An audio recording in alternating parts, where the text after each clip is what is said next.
আমরা ওই দুর্বৃত্তদেরকে হুঁশিয়ারি দিয়ে বলতে চাই, আমরা সামরিক বাহিনীকে, আমরা অন্তর্বর্তীকালীন সরকারকে বলতে চাই, অতি দ্রুত আপনারা সকল রাজনৈতিক দলের সাথে বসে কিভাবে এই দুর্বৃত্তদের বিরুদ্ধে ব্যবস্থা নেবেন, পরাজিত করবেন, আপনারা সেই রূপরেখা তৈরি করুন।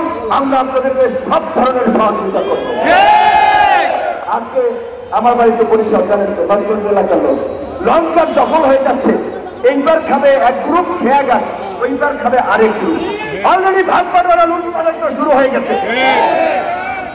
যেতে রাজনীতি কোন সরকার, রাজনৈতিক সরকার কি ক্ষমতা এসেছে? আগে রাজনৈতিক দলের লুটপাট এইভাবে বেড়ে গিয়েছে। নিরীহ মানুষের উপরে হামলা হচ্ছে, বাড়িঘর দখল হচ্ছে। এই পরিস্থিতি চলতে দেওয়া যায় না।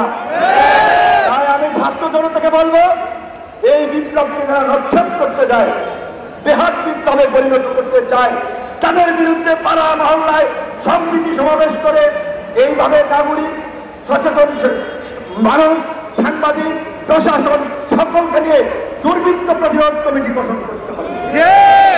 আজকে পুলিশের চেইন অফ কমান্ড ভেঙে পড়েছে। আপনার সামনে তো কেউ নাই। আপনার অন্যান্য প্রতিষ্ঠানগুলোর প্রধানরা গা ঢাকা দিয়েছে।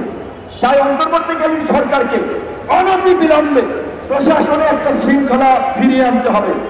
পুলিশ প্রশাসন সহ সরকারি কর্মকর্তা কর্মচারীদের মধ্যে যারা এই ফাঁসির শক্তির লেজুর বৃত্তি করেছে, গোলামি করেছে, দালালি করেছে, জনগণের বিরুদ্ধে অবস্থান নিয়ে জনবিরোধী কর্মকাণ্ড করেছে, অনতি বিলম্বে তাদেরকে চিহ্নিত করে চাকরিচ্যুত করে বিচারের মুখোমুখি করতে হবে। এনএসআই, ডিজিএফআই সহ সকল গোয়েন্দা সংস্থার প্রধানদেরকে বিচারের মুখোমুখি করতে হবে, কারণ তারা এই গণহত্যা এবং এই নৈরাজ্যে এই সরকারের সহযোগী ছিল। আগেই আন্তর্জাতিক ভাবে একটি ডেথ স্কোয়াড বাহিনী হিসেবে পরিচিত হয়েছে।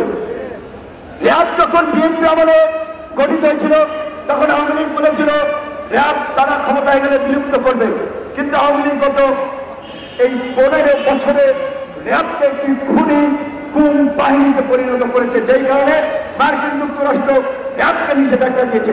কাজেই আওয়ামী লীগ বিএনপি করে নাই, অন্তর্বর্তীকালীন সরকারকে করতে হবে, র্যাবকে বিলুপ্ত করতে হবে।